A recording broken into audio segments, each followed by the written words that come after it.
Well, good morning. I'm Brian Reagan, and this is Tyler Kelly. And we are coming to you with Coffee with Brian and Tyler. Amen. And today we are in 2 Samuel 19. And Tyler, if you don't mind reading 18 through 23. Okay. And then a ferry boat went across to carry over the king's household and to do what he thought good. And now Shimei the son of Gera fell down before the king when he had crossed the Jordan. Then he said to the king, "Do not let my lord impute iniquity to me, or remember what wrong your servant did on the day that my lord the king left Jerusalem, that the king should take it to heart. For I, your servant, know that I have sinned. Therefore here I am, the first to come today of all the house of Joseph, to go down and meet my lord the king." Through 23. Oh, through 23, sorry. But Abishai, the son of Zeruiah, answered and said, "Shall not Shimei be put to death for this, because he cursed the Lord's anointed?" And David said, "What have I to do with you, you sons of Zeruiah, that you should be adversaries to me today? Shall any man be put to death today in Israel? For do I not know that today I am king over Israel?" Therefore the king said to Shimei, "You shall not die," and the king swore to him. All right. And so this goes back to chapter 16 on the day when David fled Jerusalem because of Absalom. And Shimei came out throwing rocks and kicking dirt and cursing David. And Abishai wanted to kill him that day. And David was like, "No, you sons of Zeruiah, I mean, come on. How many people we got to kill?" And apparently, the sons of Zeruiah, they did a lot of killing for David. Now David is back in Jerusalem. He's back as the undisputed king. Absalom is dead because Joab killed him. And a lot of people give Joab a hard time, but Absalom has more than once tried to subvert David's throne. Joab knew that Absalom had to die. He said, "But it was David's son." Don't fail to understand the politics of being a king. You have to have people like Joab who can eliminate your enemies if your kingdom is going to endure. It is what it is. Had Absalom been allowed to live, Absalom probably would have tried to overthrow his father again. It was just who Absalom was. And Joab knew, we've got to put an end to this guy. And we've got to discourage other rebellion against David from here forward. And so, as David is now king, Shimei's a smart guy. He was mad at David because of the death of Saul and Jonathan, and that was part of his family. And David understood that when he said, "No, don't kill him. You know what? I've done bad stuff.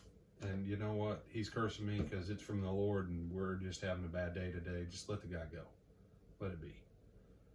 I'm going to start a new day today as David. I'm going to turn over a new leaf. Just let the guy be." And now he's back in power, and Abishai says, "Hey, let's kill him." And Shimei comes and says, "You know what? I was wrong. I sinned against you. Please forgive me, O king." Shimei is not stupid.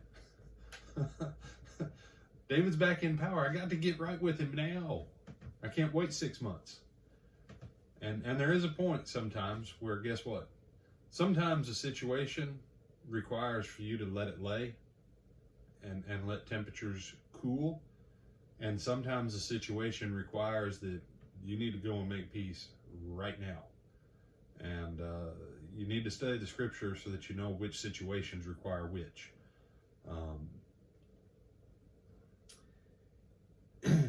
And David shows us that he has kind of turned a new page. Because with Abishai, he says, "Now you're my enemy, Abishai, you sons of Zeruiah, now you're against me." The dude's made it straight with me. Now politically, as a king, could David afford to grant clemency to Shimei? Maybe, maybe not. But at the same time, with the death of Absalom, if David shows clemency to a descendant who has cursed him of a rival king and house, it encourages other people to go on ahead and make peace and calm down. Because they know that David, with Joab and Abishai, that they can go on ahead and destroy whoever they need to. But right now, David's offering clemency, mercy. And so verse 23, the king said to Shimei, "You shall not die," and the king swore to him. David placed his word in such a way that everybody knew that it's hands off of Shimei. You have some thoughts on this, my brother? No, sir. All right. As you continue reading in chapter 19, don't miss the continuing saga of Mephibosheth, son of Jonathan, and the continuation of the covenant of David and Jonathan. For all of his failings, David kept his covenants. David kept his covenants. You say, what about Ishbosheth? Ishbosheth didn't leave David a choice. Mephibosheth, he did.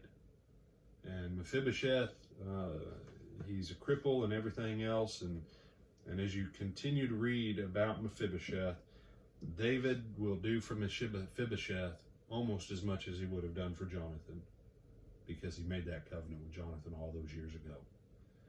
So, David's life, like ours, has ups, downs, goods, bads. Don't judge him too hard on his bads. Don't exalt him too high on his goods.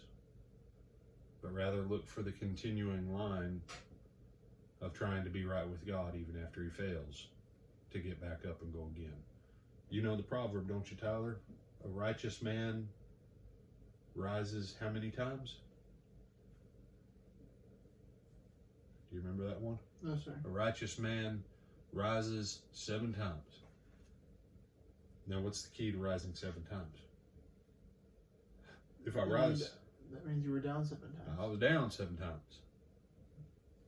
The point is, righteous man gets up, goes again, and tries to get back on track with God. And that's why David's a man after God's own heart. Brian Reagan, this is Tyler Kelly. Bid him a good day and remind him about lunch. Have a good rest of your day and go in the blessing of the Lord, and come back at 12:30 for our lunch on the mountain. Yes, sir. Thank y'all.